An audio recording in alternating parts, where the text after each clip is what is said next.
Assalamualaikum warahmatullahi wabarakatuh. Materi kita pada hari ini adalah menjalani hidup penuh manfaat dengan menghindari berfoya-foya, riya, sum'ah, takabur, dan hasad. Pembahasan materi yang pertama adalah menghindari sifat berfoya-foya. Yang kedua, menghindari sifat riya dan sum'ah. Yang ketiga, menghindari sifat takabur.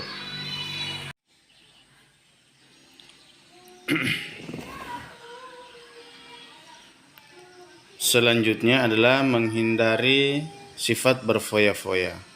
Islam melarang perilaku berlebih-lebihan atau melampaui batas, israf dan boros. Tabzir dalam membelanjakan harta, keduanya termasuk perbuatan setan. Sebaliknya, Islam menganjurkan umatnya untuk hidup bersahaja, seimbang dan proporsional. Ayat tentang tabzir boros Quran Surah Al-Isra ayat 26 sampai 27. Bismillahirrahmanirrahim. وَآتَى ذِي الْقُرْبَى حَقًّا وَالْمِسْكِينَ وَابْنِ السَّبِيلِ وَلَا تَبْذِرْ تَبْذِيرًا إِنَّ الْمُبَذِّرِينَ كَانُوا إِخْوَانَ الشَّيْطَانِ وَكَانَ الشَّيْطَانُ لِرَبِّهِ كَفُورًا. Yang artinya, dan berikanlah haknya kepada kerabat dekat, juga kepada orang miskin dan orang-orang di dalam perjalanan, dan janganlah kamu menghambur-hamburkan hartamu secara boros. Sesungguhnya orang-orang pemboros itu adalah saudara setan. Kemudian yang selanjutnya adalah ayat tentang israf, melampaui batas. Bismillahirrahmanirrahim. Walladzi idza takum al-yusrafu wa lamma yuqtaru wa kana baina dzalika qauman. Dan termasuk hamba-hamba Tuhan yang Maha Pengasih, orang-orang yang apabila menginfakkan harta mereka tidak berlebihan dan tidak pula kikir di antara keduanya secara wajar. Contoh tabzir dan israf. Seorang mengambil banyak makanan dan minuman pada suatu acara tasyakuran. Ia takut tidak mendapat bagian tanpa sama sekali tidak mempertimbangkan daya tampung perut. Akhirnya ia tidak sanggup menghabiskan makanan dan minuman tersebut. Dampak negatif sifat hidup berfoya-foya. Yang pertama, terlalu sibuk mengurusi kebahagiaan duniawi melalaikan akhirat. 2. Menimbulkan sifat iri, dengki, dan pamer, dapat memicu frustasi apabila hartanya habis. 4. Berpotensi menimbulkan sifat kikir. Cara menghindari sifat hidup berfoya-foya. Yang pertama, membelanjakan harta sesuai dengan skala prioritas kebutuhan. Yang kedua, membiasakan bersedekah dan membantu orang lain. 3. Bergaya hidup sederhana. 4. Selalu bersyukur. 5. Bertindak selektif dan terencana.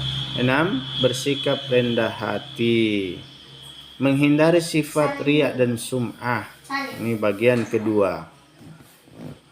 Riya secara bahasa berarti menampakkan atau memperlihatkan. Secara istilah riya yaitu melakukan ibadah dengan niat supaya mendapatkan pujian atau penghargaan dari orang lain. Selanjutnya adalah sum'ah. Sum'ah secara bahasa berarti memperdengarkan. Secara istilah sum'ah yaitu memberitahukan atau memperdengarkan amal ibadah yang dilakukan kepada orang lain agar dirinya mendapat pujian atau sanjungan. Syarat diterima amal. Yang pertama adalah Beramal dengan landasan ilmu. Kemudian yang kedua, berniat ikhlas karena Allah Subhanahu wa taala. 3, melakukan dengan sabar dan ikhlas. Kemudian selanjutnya adalah tingkatan riya. Riya qanis yaitu melakukan ibadah hanya untuk mendapatkan pujian dari manusia semata.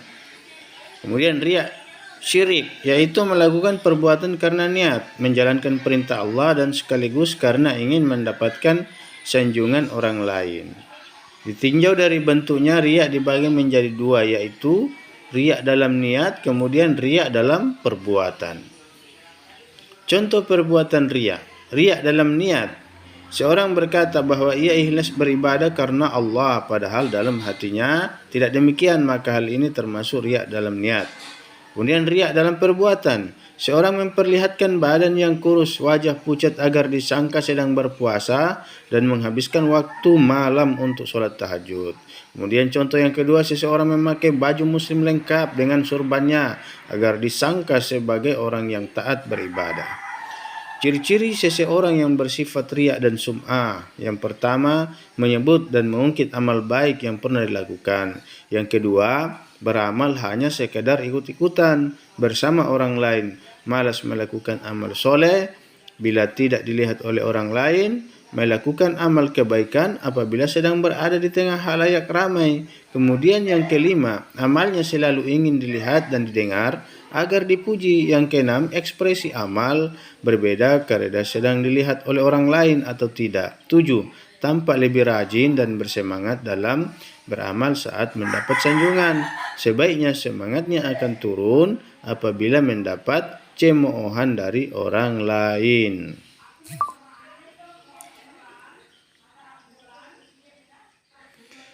Dampak negatif perbuatan riya dan sum'ah. 1. Muncul rasa tidak puas atas amalan yang telah dikerjakan. 2. Muncul rasa gelisah saat melakukan amal kebaikan. 3. Merusak nilai pahala dari suatu ibadah, bahkan bisa hilang sama sekali. 4. Mengurangi kepercayaan dan simpati orang lain. 5. Menyesal apabila amalnya tidak diperhatikan orang lain. 6. Menimbulkan sentimen pribadi dari orang lain karena adanya perasaan iri dan dengki.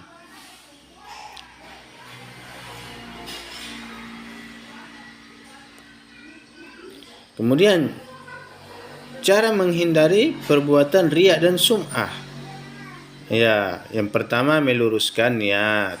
Yang kedua menyadari bahwa dirinya adalah hamba Allah Subhanahu wa taala.